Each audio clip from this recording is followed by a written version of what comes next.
بسم الله الرحمن الرحيم. ألف لام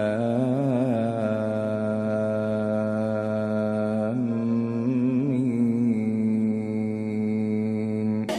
ذلك الكتاب لا ريب فيه. مراسم جنازه رجب ماه ایستویغا ساکن 24 ساله ناحیه کشانیان ولایت خرطوم و سه کودکش احمد و فاطمه و محمد صبح 7 ینور در دهه ملک گیایب جماعت اوریون برگزار شد.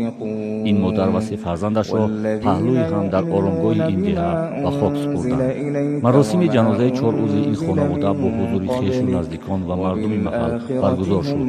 در این مراسم همچنین اسکندر صالح‌زاده سردار ریاست وزارت امور داخلی خرطوم من ربهم وأولئك هم المفلحون. إن الذين كفروا سواء عليهم أأنذرتهم أم لم تنذرهم لا يؤمنون. ختم الله على قلوبهم وعلى سمعهم وعلى أبصارهم غشاوة ولهم عذاب عظيم. ومن الناس من يقول آمنا بالله وباليوم الآخر وما هم بمؤمنين. يخادعون الله والذين آمنوا وما يخدعون إلا أنفسهم وما يشعرون. في قلوبهم مرض فزادهم الله مرضا ولهم عذاب أليم بما كانوا يكذبون.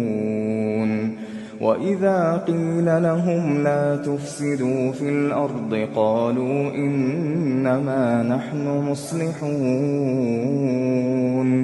ألا إنهم هم المفسدون ولكن لا يشعرون.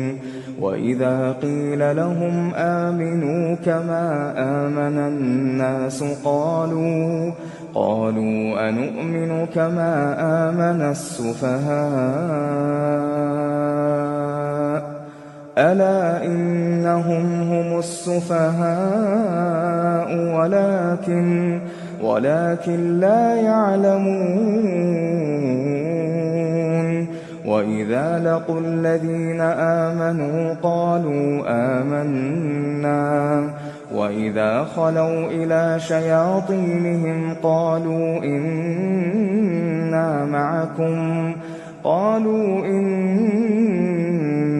معكم إنما نحن مستهزئون. الله يستهزئ بهم ويمدهم في طغيانهم يعمهون. أولئك الذين اشتروا الضلالة بالهدى فما ربحت تجارتهم وما كانوا مهتدين. مثلهم كمثل الذي استوقد نارا فلما أضاءت ما حوله ذهب الله بنورهم وتركهم في ظلمات لا يبصرون. رهبریت خدمات مهاجرت و نمایندگان کمیته حالتهای فوق‌العاده تشریف آورده بودند.